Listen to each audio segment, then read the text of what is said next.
प्यारे बच्चों, आज हम आपको हज़रत यूनुस अलैहिस्सलाम और मछली का एक बहुत ही खूबसूरत किस्सा सुनाएंगे।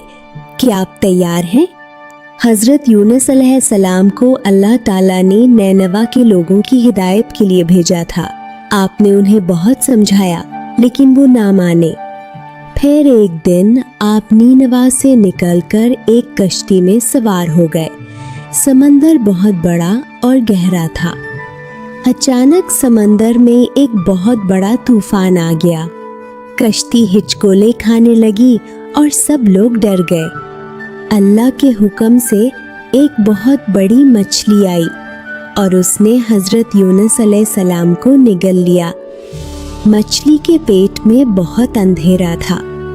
वहाँ आपने अल्लाह को याद किया और ये दुआ मांगी, ला इलाहा इल्ला अंता सुब्हानका इन्नी कुन्तु मिनज़ ज़ालिमीन। अल्लाह ने आपकी दुआ सुन ली। मछली ने आपको साहिल पर उगल दिया। अल्लाह के हुक्म से वहाँ एक बेल लगी जिसने आपको साया दिया। हज़रत यूनुस बिल्कुल ठीक थे।